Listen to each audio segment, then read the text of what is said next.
नमस्ते। आज हमारे साथ है डॉक्टर मैक्सवेल ट्रेवर। ये किसी तारीफ के मोहताज नहीं है, फिर भी मैं इनकी थोड़ी तारीफ कर देता हूँ। मैक्सवेल सर कंटिन्यूसली 11 इयर्स तक नेशनल चैंपियन थे और 10 साल तक लगातार national gold medallist track events में। और ये वन एंड ओनली इंडियन है जो मॉस्को ओलंपिक्स के 0.04 सेकेंड पास आए थे। उसके बाद में मैं हैदराबाद में हूँ मैक्सवेल सर के पास। ये मैक्सवेल सर की एक अकेडमी है, Maxwell travel cycling welfare association करके, MTCWA। बहुत अच्छा काम कर रही है। बहुत इनके पास हंड्रेड्स ऑफ एथलीट्स रोज ट्रेन करते हैं मॉर्निंग में। ये खुद उनको पर्सनली कोचिंग देते हैं। इनके पास कई सारे एथलीट्स ऐसे हैं जो NCOE कैंप में सेलेक्ट हो चुके हैं। कई सारे नेशनल मेडलिस्ट इनके अंदर से निकल चुके हैं और ये पिछले 45 सालों से साइकिल रेसिंग के अंदर पार्टिसिपेट कर रहे हैं। अब मैं मैक्सवेल सर से कहूँगा कि आप अपने बारे में कुछ बताएं और आपकी ये जो रेस होने वाली है, जो ये किड्स का टैलेंट आइडेंटिफिकेशन के लिए, इसके बारे में कुछ बताएं। ये जो इवेंट है ये किड्स टैलेंट आइडेंटिफिकेशन चैंपियनशिप इसको हम बोलते हैं। ये लगातार 5 साल से कर रहे हैं, ये 5th ईयर है। और हमारा मकसद ये है कि इसको कराना कि कई लोग को साइकिलिंग के बारे में नॉलेज नहीं होता। अगर वो चलाना चाह रहा है उसको, कुछ लोग के पास साइकिल नहीं होता है, कुछ लोग के पास हेलमेट नहीं होता, कुछ लोग के पास रेस में कैसा जाना ये मालूम नहीं रहता। तो हमने साइकिल भी प्रोवाइड कर रहे, हेलमेट भी हम प्रोवाइड करेंगे। और इसमें करीब 1000 से 1200 बच्चे एंट्री लेते हैं और 1000 से 1200 बच्चे जो है उस दिन आएंगे। और वो एक ही दिन में हम ये सब 1200 बच्चों का ट्रायल मतलब हीट्स होगा। हीट्स के बाद में सेमीफाइनल्स, फाइनल्स होगा और ये सब हम एक ही दिन में करते हैं। हमारे पास बहुत अच्छा टीम है, बहुत बड़ा टीम है। हमारे पास करीब 100 लोग हैं जो हमको इस इवेंट में मदद करते हैं। अलग अलग डिपार्टमेंट से, टेक्निकल एस्पेक्ट से और बाकी के बहुत से एरियाज है जहाँ लोग का ज़रूरत पड़ता, काम का ज़रूरत पड़ता और बिना कुछ पूछे लोग आगे आके करते हैं और ये सब फ्री ऑफ कॉस्ट में करते हैं। और हमारा इवेंट जो है ये एब्सोल्युटली फ्री ऑफ कॉस्ट है।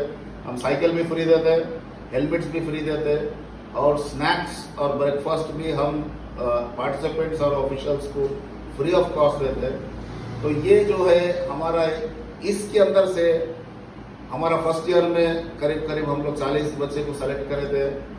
उसमें से 2 बच्चे नेशनल कैंप में गए। हमारा सेकेंड ईयर से फिर 3 बच्चे कैंप में गए। ऐसा हर साल हम लोग 40-50 बच्चे को सेलेक्ट करते। उसमें कई बच्चे कंटिन्यू करते, कई बच्चे ड्रॉप आउट हो जाते हैं। लेकिन हर साल जो है 2-3 बच्चे हमारे जो नेशनल कैंप में सेलेक्ट होते हैं और हमारे अभी 12-15 बच्चे अभी नेशनल कैंप में है और इंडियन टीम के लिए ट्रेनिंग कर रहे हैं। तो हमारे लिए ये बहुत बड़ी बात है क्योंकि हम ये चाहते हैं कि हमारा देश जो है ओलंपिक्स में साइकिलिंग में मेडल क्यों नहीं ला सकते। हमारा इतने बड़ा पॉपुलेशन है और इंडियंस में कुछ कमी नहीं है। मैं तो ये बोलता हूँ कि मैं ये मानता हूँ कि हमारे अंदर यूरोपियन कंट्रीज जितना उनके अंदर टैलेंट है उनसे ज़्यादा हमारे पास है। हमारे अंदर टैलेंट है लेकिन हमारा माइंडसेट जो है, हम ये सोचते हैं कि वो हमारे से अच्छा है और कभी ये सोचते हैं कि हम वहाँ मेडल जीतना बहुत मुश्किल है। ये एक बार जब एक मेडल आया तो लगातार मेरे को लगता है ये रुकने वाली नहीं है। आप हर गेम में देखो, जैसा शूटिंग का कोई गेम ले लो, शुरुआत में जरा प्रॉब्लम होता, दिक्कत होती है मेडल आने में, लेकिन जब मेडल आएगा तो उसके बाद में कंटिन्यू हर ओलंपिक्स में मेडल आना शुरू हो जाता। और हम इसलिए जो है हम इंडिया में फर्स्ट टाइम बच्चों को 6 साल से लेकर 16 साल तक ये इवेंट लगा रहे, क्योंकि नेशनल में 12 साल से कम बच्चे पार्टिसिपेट नहीं कर सकते। लेकिन वो 6 से 12 साल तक हम उसको प्रिपेयर करते और एक लेवल में लाके और वहाँ से जो है ये एक उसका जो बेस लेवल है, उसका जो फाउंडेशन है हम बनाते और हम एक फीडिंग यूनिट बनना चाहते हैं कि नेशनल कैंप में हमारे बच्चे यहाँ से फीड करें और आगे जाके वो लोग गवर्नमेंट की तरफ से उनको इक्विपमेंट, उनको स्पेशलाइज ट्रेनिंग और सब कुछ गवर्नमेंट की तरफ से मिलता और आगे जाके हमारा देश के लिए ज़रूर मेडल लेके आएंगे बोल के मेरा पूरा उम्मीद है। बहुत अच्छा लगा सर। एक ये जो आपका इवेंट है, इतने बड़े इवेंट मैं एक साइकिलिस्ट हूँ, मैंने नहीं देखा कि इतने बड़े इवेंट कहीं पे हो रहे हैं। जब हम शुरू करे थे 5 साल पहले, हम भी नहीं सोचा कि इतने लोग आएंगे। हम तो वो ये बहुत मतलब बात जो पूछा ये बहुत अच्छा क्वेश्चन है। पहले साल में हम तो बिल्कुल प्रिपेयर्ड नहीं थे, हम तो सोचे कि 100-150 लोग आएंगे। वो भी हम पहले सोचे कि 100-150 लोग आ सकते क्या, हमारे लिए वो बहुत बड़ा फिगर दिखा। और ऐसा हुआ कि एक महीने के अंदर 1000 एंट्रीज के ऊपर चले गए। और उस टाइम में हमारे लिए भी फर्स्ट इवेंट था, तो हम उसके जो बिन नंबर्स है उसी दिन पे इशू करेंगे बोल के हमारा उम्मीद था कि क्योंकि हम 100-150 बच्चे आएंगे, इशू करेंगे, कोई बड़ा दिक्कत नहीं होना चाहिए बोल के हम सोचे थे।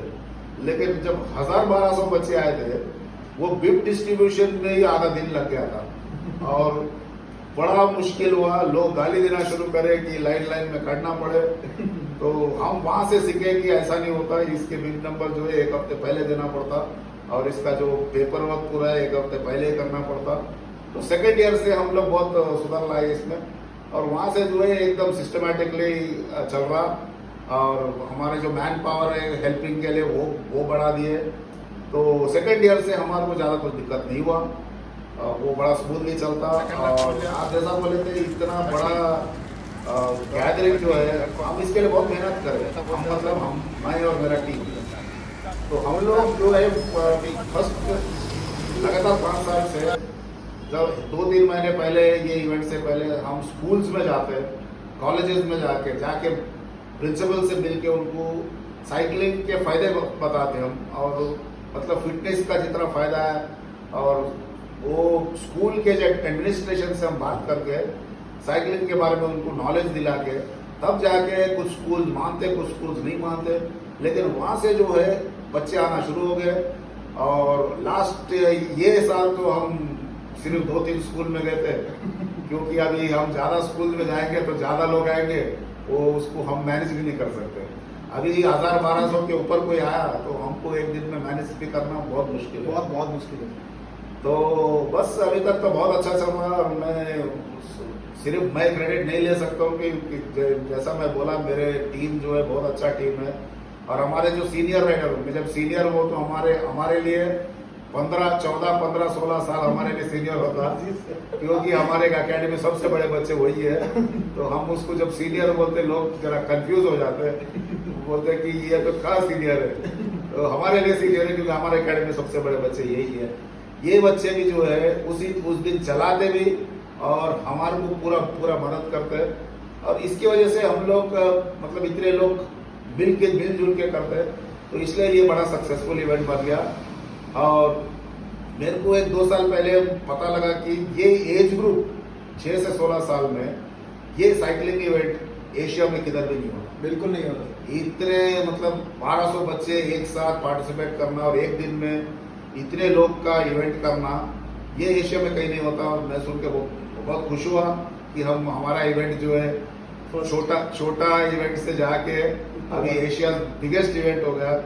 लेकिन हम जब तक कुछ नहीं रहेंगे, जब तक हमको ओलंपिक्स में मेडल नहीं आए, हम लगातार काम करते रहेंगे और लोग टैलेंट के लिए ढूंढते रहेंगे। उसके बाद में वो टैलेंट को हम डेवलप करेंगे और हमारा पूरा उम्मीद है कि ओलंपिक्स में हम जरूर मेडल लेके आएंगे। हमारे बच्चे मेहनत कर रहे हैं और वो आगे जाके अभी 1-2 साल में ये नेक्स्ट ओलंपिक्स में तो मुश्किल है, लेकिन आगे मतलब नेक्स्ट जो 8-10 साल के बाद हमारे जो 6 साल 8 साल के बच्चे अभी है वो आगे जाके तैयार हो जाएंगे। और मेरे को पूरा उम्मीद है कि हमारा स्टेट, हमारा अकेडमी और हमारे देश को बड़ा नाम लाएंगे। बिल्कुल सर, बिल्कुल मैं भी आपकी बातों से सहमत हूँ कि इतना बड़ा इवेंट आप ऑर्गेनाइज करवाने जा रहे हैं, आपकी एक एसोसिएशन है जो ऑर्गेनाइज करवाने जा रही है। इतना बड़ा इवेंट बड़े बच्चों को अभी मैनेज करना इतना मुश्किल होता है, छोटे बच्चों को मैनेज करना बहुत ज़्यादा मुश्किल होता है। उनके साथ उनके पेरेंट्स भी आते हैं, 1000 अगर बच्चे आ रहे तो उनके 1200 साथ में पेरेंट्स आते सर, देखने के लिए कि हमारा बच्चा कैसे जीतेगा, हमारा बच्चा कैसे चलाएगा, उसको कहीं कुछ लग ना जाए। इतने सारे लोगों को मैनेज करना सर बहुत बहुत बहुत बड़ी रिस्पॉन्सिबिलिटी है और आप ये इतने अच्छे से कर रहे हैं।